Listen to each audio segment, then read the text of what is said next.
Je viens de faire une initiative parlementaire, de contrôle parlementaire. Je viens d'adresser une question écrite à 3 membres du gouvernement, à savoir Madame la ministre d'État, ministre de portefeuille, Madame la ministre des Mines et Monsieur le ministre des Finances de la République démocratique du Congo au sujet de la signature par les 3 membres du gouvernement d'un accord de jointe venture avec la société Primera.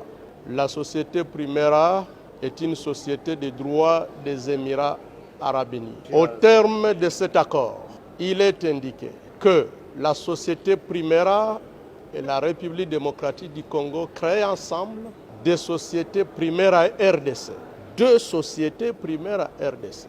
L'une, Primera Gold, pour l'or, et l'autre, Primera Metals, pour le 3T. Mesdames et messieurs la presse, il s'agit d'une mafia organisée. Pourquoi? Chaque société Primera n'apporte que $20 000. Je dis bien $20 000. Primera Gold, $20 000. Primera Metals, $20 000. Et dans les $20 000, la RDC apporte 9 000 et la société Primera n'apporte que 11 000. Mais à cause des 11 000 $, les 3 membres du gouvernement accordent un monopole pendant 25 ans pour l'or, pour le coltan, pour la cassiterie, pour le cobalt, bref, 3T pendant 25 ans pour toutes les provinces du Nord Kivu, du Sud Kivu et du Maniema. Mesdames et messieurs, c'est inadmissible.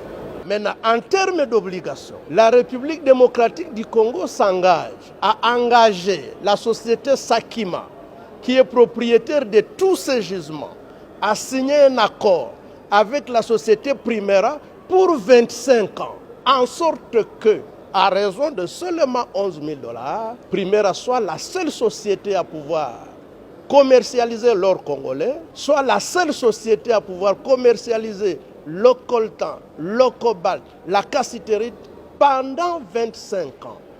Et ce n'est pas fini. On accorde à la société Primera un régime fiscal privilégié, plusieurs exonérations inédites, et là où elle doit payer au taux de réduction scandaleuse. Rien que pour le coltan, les sociétés congolaises et entités de traitement congolaises payent 12% de la valeur de chaque marchandise, du moins de la cargaison des minéraux, à l'exportation. Là où les sociétés congolaises payent 12%, Primera ne payera que 3,5%. Nous avons calculé uniquement pour le coltan, le Trésor congolais paye 80% de ses revenus. Au cours d'un mois, à voir le flux, nous perdrons 500 millions de dollars chaque mois pour les 3 provinces et pendant 25 ans. Nous avons donc dit que c'était inadmissible. Nous avons posé la question aux membres du gouvernement concernés parce que, comme vous le savez, le régime conventionnel a été abrogé par le nouveau code minier. Aujourd'hui, nous sommes sous le régime légal et toutes les sociétés sont traitées de la même manière. Le président de la République dit, et avec raison, vouloir créer des millionnaires congolais. Ce n'est pas en accordant un monopole immérité à une société étrangère que nous allons créer des millionnaires congolais.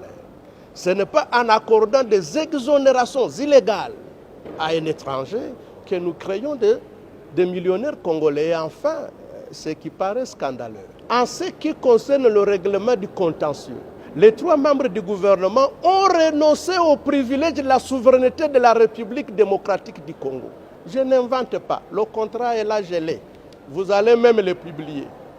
En ce qui concerne le contentieux, les 3 membres du gouvernement mettent à égalité la RDC avec une société privée en disant que, en ce qui concerne le contentieux ou l'exécution des décisions arbitrales ou judiciaires nées de cette convention signée, la République démocratique du Congo n'invoquera pas son droit à la souveraineté, ni des immunités y attachées.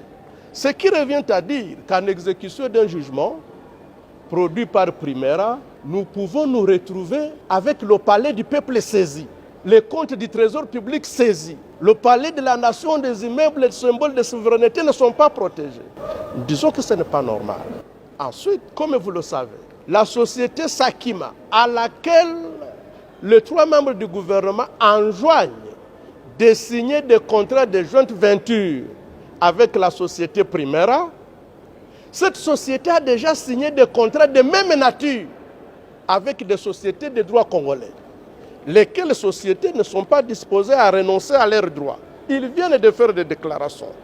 Il s'agit de la société Amir SARL, CDMC SARL, Stone Mining Company SARL,